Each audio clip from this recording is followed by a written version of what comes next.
there's kind of only two outcomes for a business. You sell or you close. And so if you're not planning on just shutting down the doors one day, it's a good idea to start putting in place this plan and talk about it. There's not some dark competitor looming in the darkness, waiting to take your idea and out execute you and your ability to build. Often what I found is that if you even gave them your exact playbook, they would still struggle to implement it. One of the things that is going to be most critical in creating value in your business and ultimately enabling you to step away from your business, no surprise, is putting in place first the team and then the process for that team to run the business without you.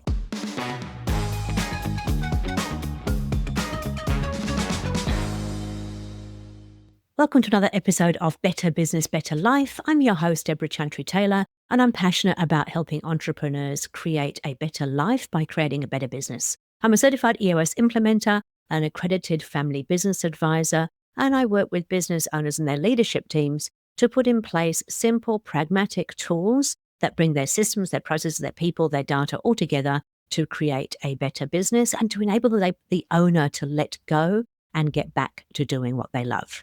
My guests come onto the show to share the highs and lows of entrepreneurship, and sometimes I bring on experts who are going to share their expertise in the entrepreneurial space. And today's one of those days. I have got a guest today who has worked with VC-funded businesses to help them prepare for sales. He's been involved in 3 exits, including one exit to Toyota, and he now buys businesses and helps owners think about their next step.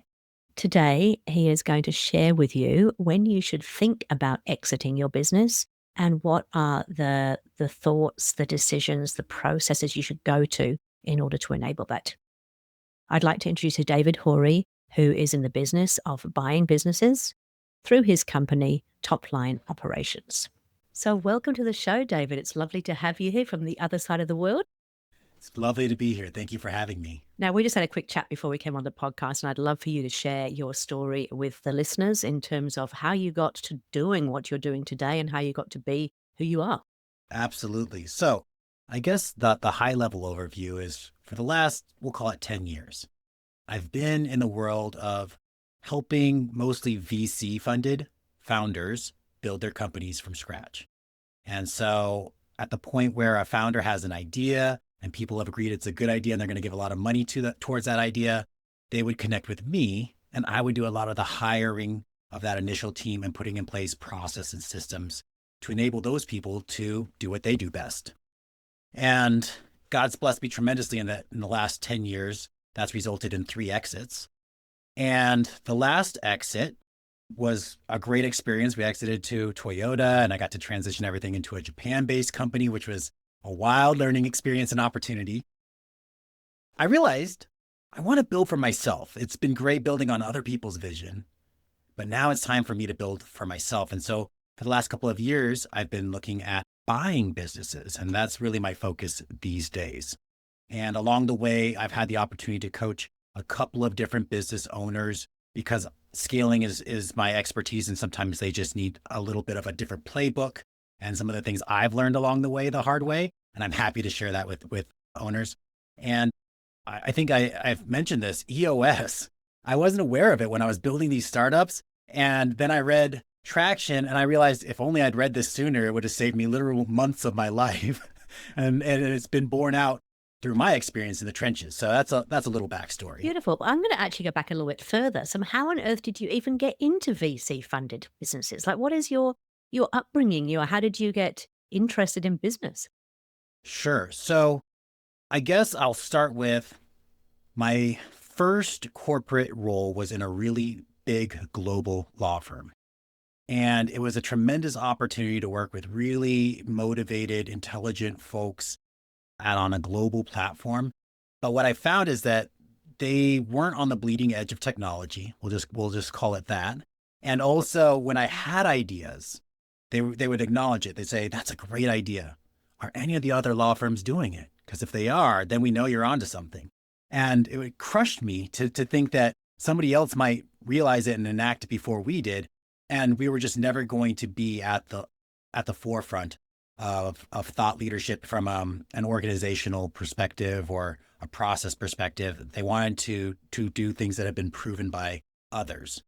And so that led me to work for progressively smaller, faster companies. I went on to work for a smaller publicly traded company and did a brief stint at Microsoft, and then got an opportunity to get into VC funded startups, where it's the Wild West, and you can throw things out there, test it, validate it, and iterate really quickly. Beautiful. Okay, that's great to hear. So law firm, that's a little bit different to what you're doing these days, that's for sure. Indeed, Yeah. indeed. Okay, so you mentioned that, you've had 3 exits, 1 to Toyota, and you wish you had found the Traction book a whole lot earlier. Why is that? Like, what was it about Traction that grabbed you and sort of made you think, "Gosh, this would have been great to have earlier"? I think, I came, up through the ranks of more of an HR background. And so when I saw a challenge, my bias led me to conclude, oh, you have a people problem. And that's often still a conclusion. And what took me a longer time to realize is how complementary bringing processes to bear is to really scaling things quickly. Like, yes, it's important to get the right people on the right seats, but the process also is what really makes those individuals maximally capable and effective in their zone of genius. And that's something that I just kept butting my eye on. Maybe it's not the right person, but we weren't really enabling them with the right process and systems. And so I think that was the missing piece for many, many years that I just had to learn the slow way. Oh, fair enough. And I think you're absolutely right. I mean, people are a very, very key part, and a lot of stuff does come back to people. But if you're not supporting those people, you're setting them up for fail. It's interesting you're talking about scaling. I'm going to really delve deep into your version of what you think scaling is all about. But I've just been reading the book called The Science of Scaling by Dr. Benjamin Hardy, and I think it's really interesting when you start really looking at it. Any business actually has the ability to scale. It's just about being oh my goodness, there you go. And for those of you who can't see the video, David has just put the book up there in front of me. I'm a big fan of Dr. Hardy, and that's a book that it changed my way of thinking as well, which is really interesting. So tell me a little bit about your version of, what is behind scaling, because I do believe anybody can do it, but there are some certain things you have to have in place in order to do that. Sure. Yeah. I mean, scaling to me is really about the theory of constraints. And if you haven't encountered that idea, it's really just talking about identifying bottlenecks in your business. And then the next level is identifying where the bottleneck is going to appear, because you're never going to completely resolve bottlenecks within your business. It's just going to shift it to a different aspect of your business. And so then scaling becomes getting better at recognizing opportunities to increase throughput and do that faster, and be planning for the next stage of growth. And that enables step function growth instead of these kind of more incremental steps. Perfect. Okay. So when you're looking at a business and trying to decide whether or not it is worthwhile scaling, I mean, you've already got the VCs who've invested, so there's probably something there. But not all VC firms succeed, though, I'm guessing. Is there a percentage of firms that sort of really go well with VC funding and some that just don't? I haven't really thought about it. I think if we knew that with certainty, we should start a VC, you and I. But no, and often I don't think that scaling is actually the deciding factor. Probably the top factors in ultimately whether a VC funded business is successful or not. I think there's this fear that if we don't grow fast enough, somehow the competition's going to outpace us. And in my experience, that's the exception, not the rule. There's not some dark competitor looming in the darkness, waiting to take your idea and out execute you and your ability to build.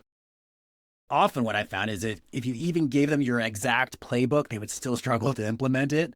And so can we just get really good at implementing what we know and what's up working? Let's double down on that. We don't have to get super creative and completely reinvent the wheel.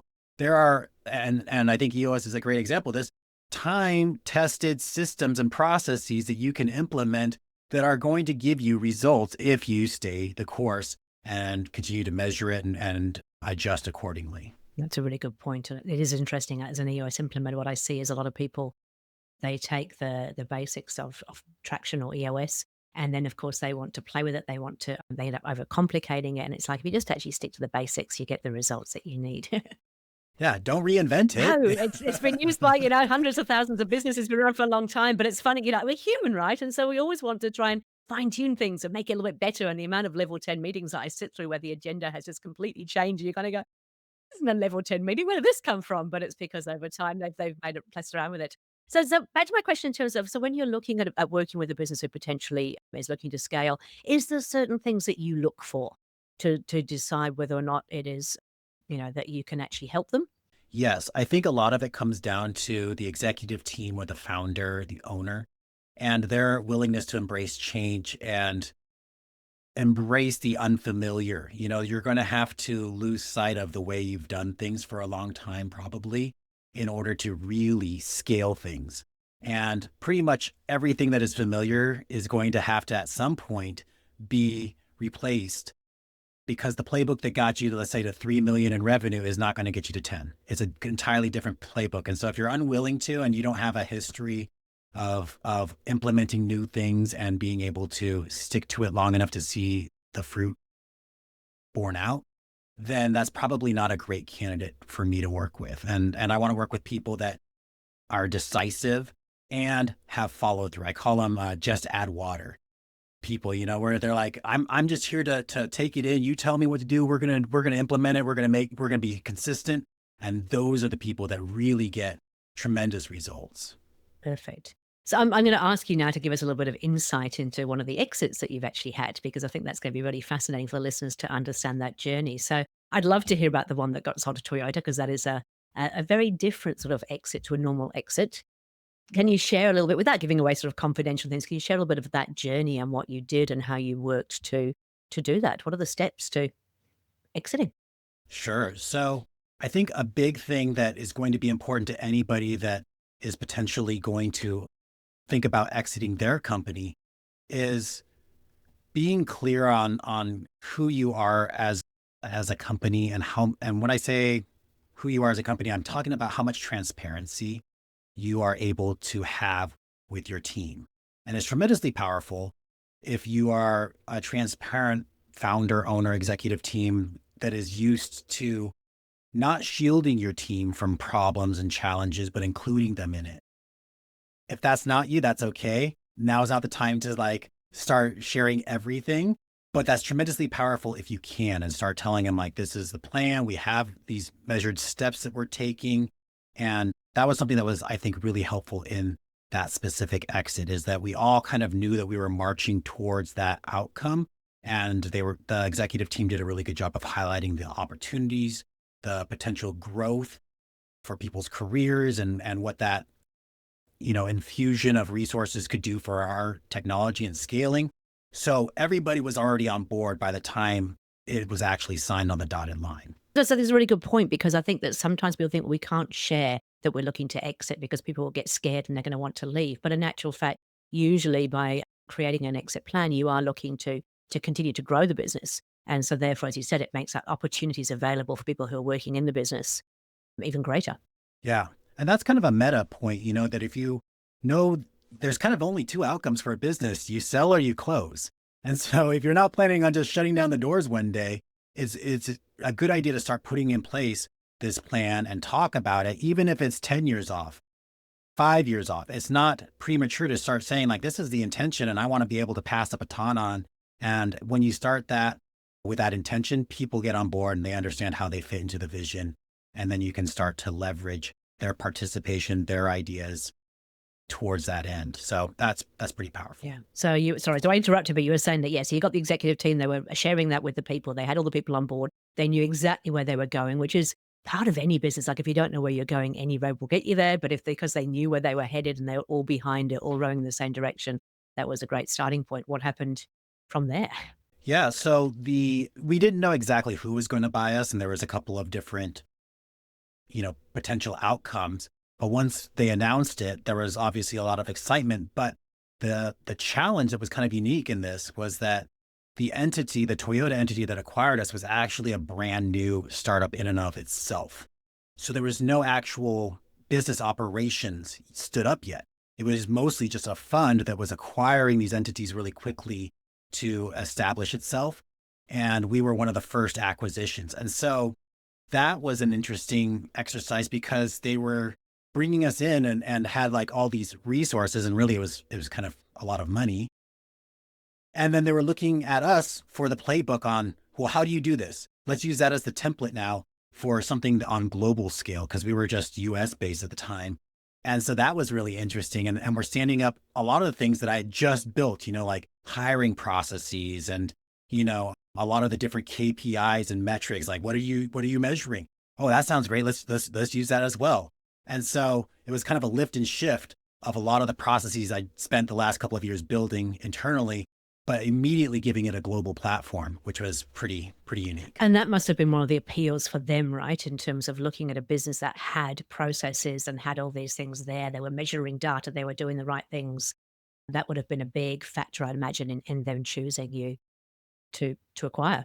Yeah, I think so. And if you've watched the trajectory of many of the people that were in the leadership team post acquisition, they've gone on to take on very quickly increasingly bigger impact roles within the organization, even though there's a tremendous amount of growth across multiple acquisitions. So Great. So they're taking all the stuff that you've been developing, they're now putting on a global platform, which is obviously extending the reach. What else did you learn from that experience? And actually, there's one thing that's come to mind. You said that you didn't know who was going to buy you. I always thought that if you were looking to exit, you should have an idea in your mind who is likely to acquire you. Did you have some ideas around the type of business that would acquire and what they might be looking for?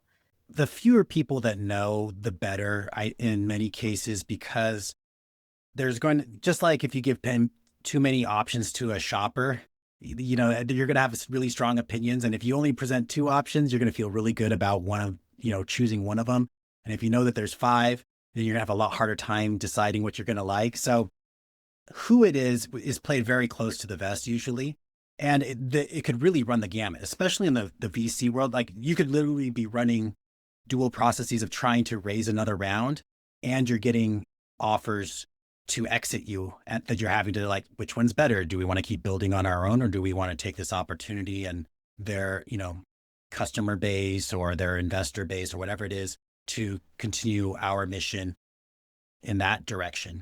So there really could be a lot of different options. And so the broader team had no idea who was kind of at the table, but the leadership team's committed to providing weekly updates at a very high level. Like, yes, there are multiple, there's, still a scenario where we keep building ourselves.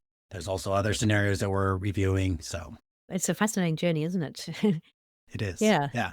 And so if people are listening into this podcast right now and sort of thinking, hey, look, yes, I hadn't really thought about there are only two options. You either close the doors or you sell. And they're thinking about, okay, so, how do I actually sell? What are the key things they should be thinking about? Well, one of the things that is going to be most critical in creating value in your business and ultimately enabling you to step away from your business, no surprise, is putting in place first the team and then the process for that team to run the business without you. And a question that tends to shed a lot of light on the situation when I meet with owners for the first time is I ask them, hey, when was the last time you took 3 weeks off? And some of them are just like, 3 weeks? I've never, right? And you're going to encounter people who really love the work and they would just never take 3 weeks off anyways, even if they could, because they love what they do. But most of the time it's not a choice. And if it's not a choice, or if you got abducted by aliens suddenly and that would cause a lot of chaos in your business and people wouldn't know what to do, or there isn't a playbook, then that's where typically you need to start investing. And I think, again, EOS is a tremendous tool to start creating that structure so that, again, I like to use the abducted by aliens than any other, bus metaphor or anything. I think I might steal that in the future. I'm loving it. Yeah. Your team's not just left rudderless and unable to continue business without you. So that's probably the biggest thing I'd highlight. Mm. And so when you work with people, obviously you've got to make sure you've got a founder who's kind of open to that. Because let's face it, not everybody is. Some people they enjoy almost being in that sort of chaotic, everything relying on them and them being I shouldn't say enjoy. There's something almost like self-sabotage, but they actually don't want to let go and allow people to step up and do that. So yeah. Okay. So you find the person who is prepared to let go, is prepared to take on board. You then how do you start? Do you do an analysis to kind of see where the business is at? What's the what do you do? So Yeah. I'm kind of a unique buyer in that I'm not just in this to make money. There's so many things that a business does for your local community and economy. It creates job opportunities and things like that. And that's really important to me. So in my initial conversations, there's a lot of unearthing around like, tell me the story. What's your story? Like, are you a serial entrepreneur? Is this your one and only or one of many? Like, what? How did this get started? And I love unpacking the story, the why this business exists. And then we're starting to get into, all right, so tell me about the team. Who are you working with? Who are the key people? And what hats are you wearing? Okay. Oh, and are there any hats that you're wearing that you know you shouldn't? And it's a very organic conversation, but I'm starting to piece together how difficult would it be for this owner to either take a massive step back or completely remove themselves from the equation, and how capable is the team of running the business without them. And I'm starting to, make mental notes of the opportunities as well. It's like, oh, so tell me about like how you're currently winning new customers. Oh, it's very manual. Maybe we could implement something that automates that a little bit. Then there's kind of this financial discovery piece, and you're trying to get the rough historical trends of revenue, of your profitability, and that generally starts to fill in the big pieces on your valuation. So the degree that the business can run without the owner is a big one. A team that's in place with preferably a lot of tenure, and then the financial piece are kind of big things that start to inform valuations, and certainly how long you've been in business. So if you've been in business 10 or more years, you've weathered multiple cycles and disasters and overcome a lot of different things that a business that's only been around 3 years hasn't. And so it's largely unproven. Actually, it's interesting, isn't it? Because Gino always talks about in his book that we go through these 10-year cycles where you have, a couple of amazing years. You have, 6 years that are kind of average and you do okay. And then you've got 2 years that could really put you out of business. So unless you've been around for 10 years, you haven't gone through a lot of that stuff. And if you've just had the good years, you can almost kid yourself that it's always going to be that way. And it isn't, because the world changes, as we know. I mean, looking at the world right now, who would have thought this 10 years ago? Yeah. Yeah, Wild, it is. wild. And it also just, I think, underscores the value of planning. Even if you think that you have 5 years left in the gas tank before you're going to want to retire, it's never too early to put these things in place. And then when you realize like, oh, this is an opportunity. We're having those 2 years of just, it's the golden years. And why wouldn't you sell at that point versus, like, let's stick around and see what the next 6 years have in store. And then we'll start thinking of when I have no gas left in the tank. Yeah, it's true. And I think I was talking to a friend the other day, and I mean, it's never too soon to start thinking about exit planning, because the sooner you start, the sooner you get this built. And then it gives you choices as well, because as you said, you can choose when you want to sell. Or sometimes you might just decide that actually, I don't want to sell right now, and I'm happy to hold on to it given that it's running. So, but it's running without you, which hopefully gives you the freedom that most entrepreneurs actually go into business for and end up losing pretty quickly. Exactly. If you're implementing the things that EOS teaches you, or that removes the dependency on you as an owner, you're inherently creating a valuable business, and then the exit is on your terms more so. And you can choose also, then it's going to appeal to a wider number and I guess types of buyers, where it could be your competitors. It could be an internal employee. It could be a Main Street buyer like me. It could be a giant private equity firm. It's going to be attracted to all of them, versus you're kind of artificially restricting the number of buyers that are going to be interested if you're highly involved. Hey, it's going to be difficult because not everybody can see this podcast, but I'm looking at the picture behind you, and I'm feeling there must be some kind of story in there. So I'm looking at there's a pirate flag or something over there. No, there's something over that side. What is it? Tell me about the picture behind you. Describe what is going on, first of all, so those who can't see it. For those who can't see, it's the doodles of a madman. Oh, really. excellent. I'm quite the doodler. Yeah. And actually, I can only take credit for the top half. So those are my doodles, and the bottom half are actually my daughter's doodles. It's a family project. Gorgeous. But I found myself on long Zoom calls doodling on paper. And then one day I'm looking at my Zoom background and realizing I have a giant blank canvas behind me that I can't really hang anything on. And so then I've just slowly started filling in the white space. I love it. I love it. So I'm wondering then, so obviously you're an entrepreneur and, talking about doodling in Zoom calls. A lot of the teams that I work with, a lot of the visionaries that I work with don't have a great ability to focus for long periods of time. And we always joke in EOS that, we don't give rocks to visionaries because most people, run out of steam every 90 days. And so rocks are great to focus you for 90 days. But let's face it, visionaries generally kind of get tired of something in about 7 days maximum, maybe 7 hours for some of them, which is why we can't give them rocks, because they're not actually going to complete anything in that time frame. Do you find that is pretty common across most of the visionaries and the owners that you work with? I do. And, I'm going to be a little bit biased because, after reading EOS, I started identifying and I was like, oh, I've been functioning as an integrator and keeping these visionaries grounded and really they're using me to execute because, yeah, focus is difficult for them. One of the things, though, that I found is helpful, like if I go into coaching an owner and they're just like, completely starting from ground zero, I'm going to tell them, all right, you have two options. And here's what happens. If you chase two rabbits, guess what? You're not going to catch either of them. So I'm going to give you two options and you're going to have to pick one. And that's all we're going to focus on. So do you want more time or more money?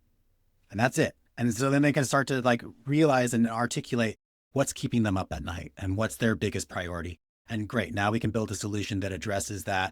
What's the biggest thing we could implement today and be consistent around to give you that quick win and see the results that then gives you the next step. I love it. More time or more money. You can only pick one. Brilliant. Again, don't give people too many options. Yeah, it's so true. Yeah, anyway, I'm not going to go down that rabbit hole. Okay, so obviously you're really passionate about what you do, and I can see that. And so you get involved with helping people exit plan and also sell the business. What are the three kind of top tips or tools that you would say for people who are listening and who are thinking, oh yeah, maybe I should be thinking about this?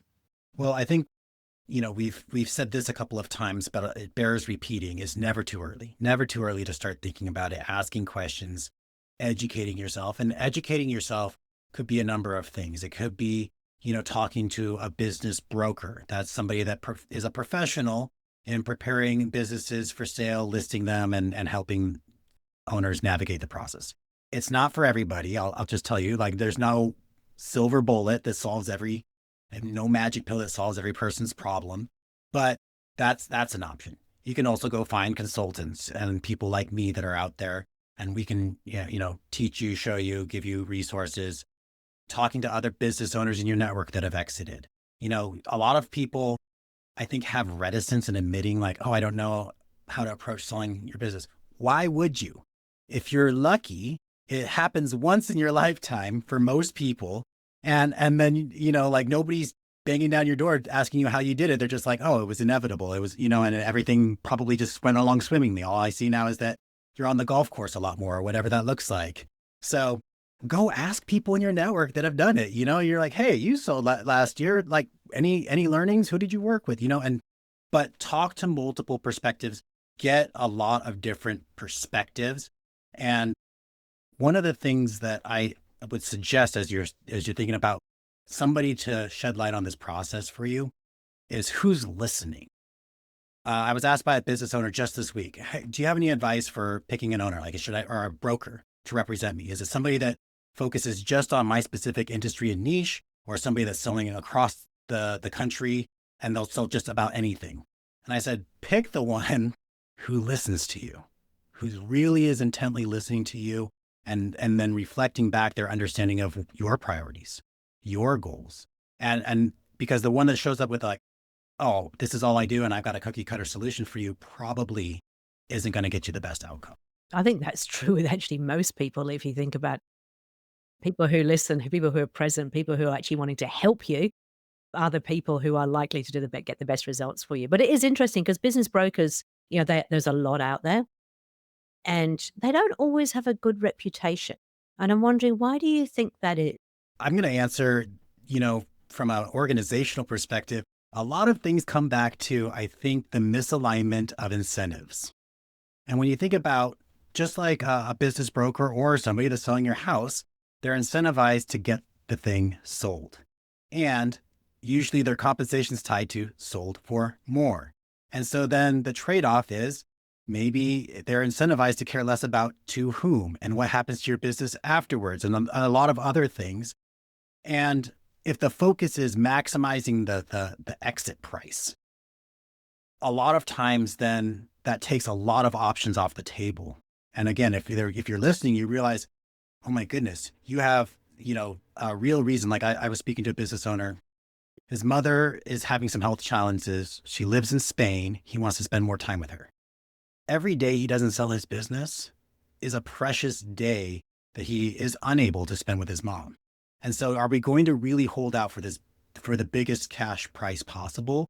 Or are we going to start immediately folding more creativity into this process to enable him to, yes, meet a financial goal, but also the one that really can't be missed, which is spending time with his mother? So I think that's one of the things that I would share. It reminds me, I got very into Freakonomics when it first came out, and they talked about some of these things as, when you're motivated by the money thing, there is an element of the person selling who you can get affected by lots of different things. But anyway, I won't go into too much detail. So yet, never too early to think about it. And I think there are great brokers out there, I will say. and again, it's not that they're malicious intent, but there's definitely some challenges with incentive alignment. And isn't it, if you think about it, it's just like people in your business, just because somebody isn't the right fit for your business does not mean they're not a good person. It just means they're not the right fit for your business, which means they're going to be way happier somewhere else. I'm guessing it's the same with brokers. One broker is perfect for somebody and not so great for somebody else. And that's just the way life can be. Okay, so that's the first tip. So never too early, and really stay curious, go out there, ask for lots of different perspectives, really get clear on what's important for you. And then you can start thinking about that exit process. Okay, tip number 2. Tip number 2, a lot of owners I talk to are really worried about their team feeling abandoned. And again, the best way I know to make sure your team doesn't feel abandoned is to set the intention early. Like, look, I'm not going to be around forever. No surprise. You don't have to say, I'm thinking about selling, right? That's a totally different message. And I just can't wait to get out of here and go golf. Then it's not going to be a surprise. Someday I'm going to move on and pass the baton, and I want to make sure you're well supported. And that's why we're going to start implementing these new systems, and we're going to have these processes. And by implementing those, you're now ensuring that your team feels really well supported if and when you do decide that timing is right for you to exit. So implementing those to ensure your team doesn't feel abandoned is probably the second thing I'd share. I love it. And that sort of transparency without giving away everything, but just bringing them on the journey so they understand what's in it for them as well, right? Yeah, exactly. Last tip. So I would say the last tip is anytime that, and this is true for anything in business, but anytime you can, well, I'll say this first, trust and verify. But when you're talking to potential buyers, stop seeing them as the opposition.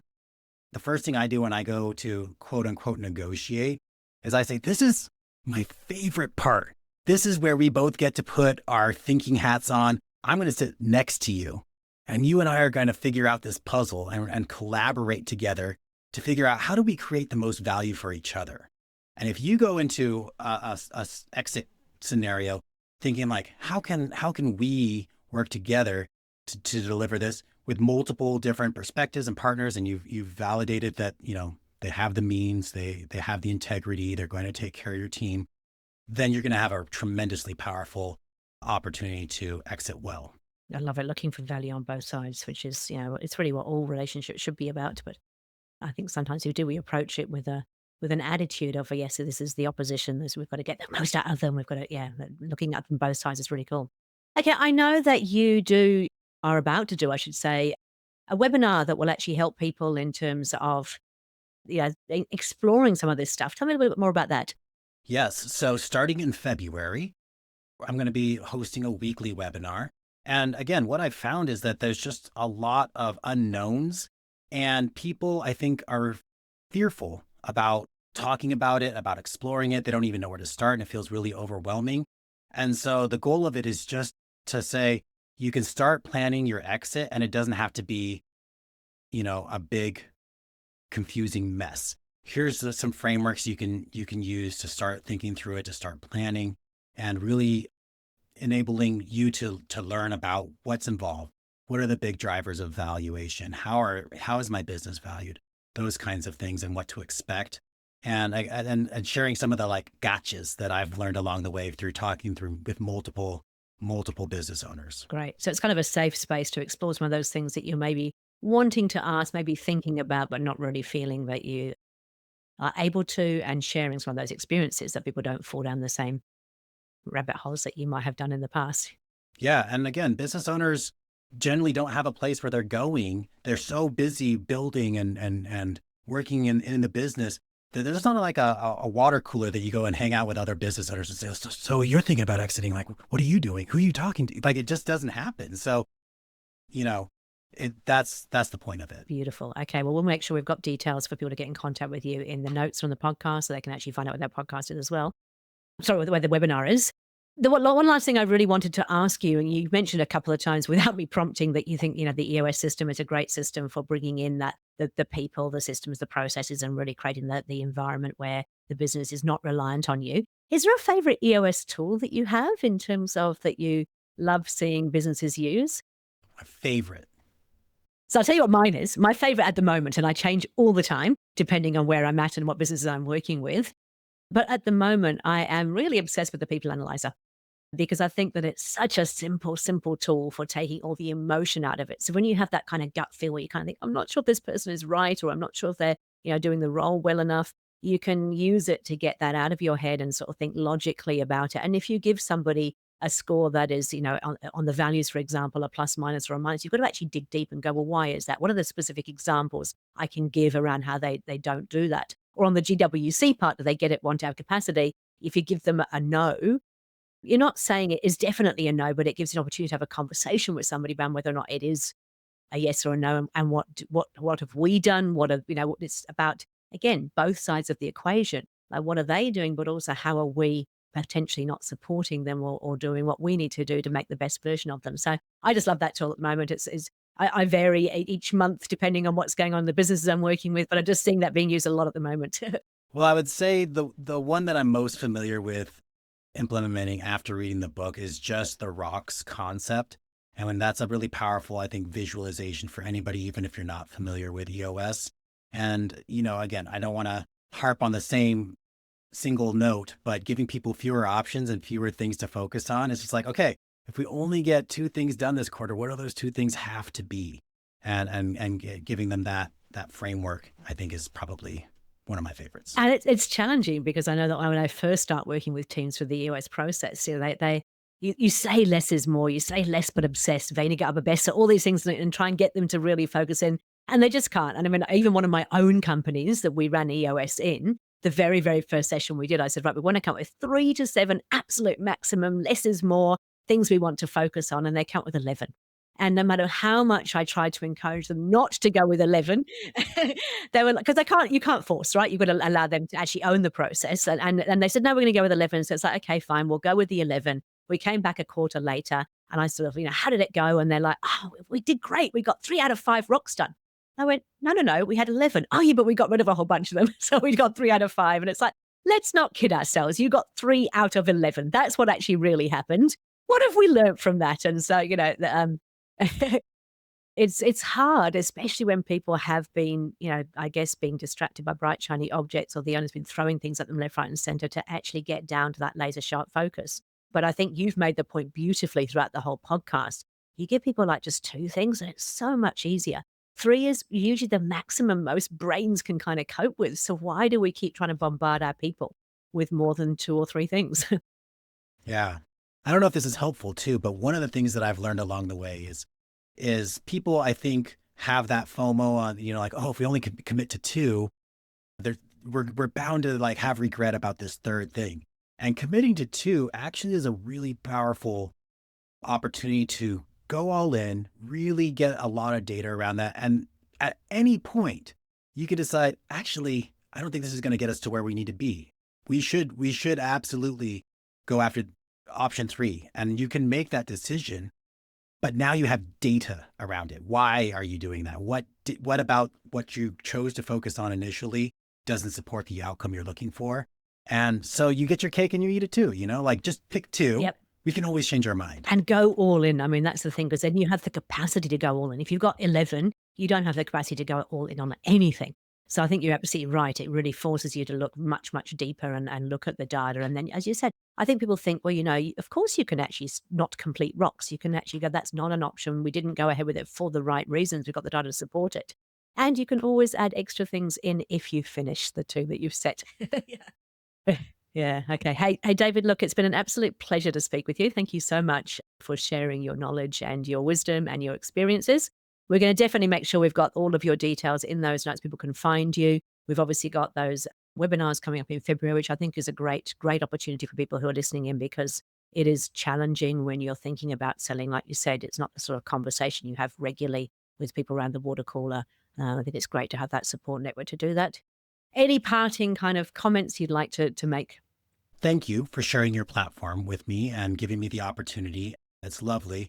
And I didn't know if there was going to be an opportunity to share the insight, but I played a little bit of rugby and I am a closet All Blacks fan. And so if you're not watching this, I did come prepared wearing my All Blacks, one of my All Blacks jerseys, I'll say, underneath my sweater.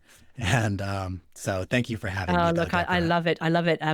Yes, of course, I'm an All Blacks fan. Just a quick question. Have you been to New Zealand? I have not. That's literally at the top of my, if I get a chance to travel for a long time, because I don't want to just go for a week or 2 even. Like, I really want to see New Zealand. And so that's at the very top. Yeah. And I would highly recommend you do it over 3 to 4 to even 6 weeks, just to really get to see it, because you can't see it in 2 weeks. It's impossible. It's really interesting. I'll just share one last quick thing. I often come to the US because obviously EOS is based in the US. I come across for quarterlies and things. I remember coming across for a quarterly in Dallas and being on the bus from the airport out to the hotel that the conference was being held in. And somebody asked me where I was from. I said, I'm from New Zealand. Like, oh, we love New Zealand. We'd love to go and see it. We haven't been there. And I sort of said to them, but why haven't you? They said, well, it's such a long way away. I said, if I can come in for a 2-day conference in Dallas, I'm pretty certain you can go to New Zealand for a 2 or 3 week holiday and see it. Yes, absolutely true. Yeah, absolutely. Anything is possible. You just got to put your mind to it. Exactly. David, again, thank you so much for your time. Really appreciate it. Look forward to keeping in contact and seeing how things go. Likewise, Deborah. Thank you. Thank you very much.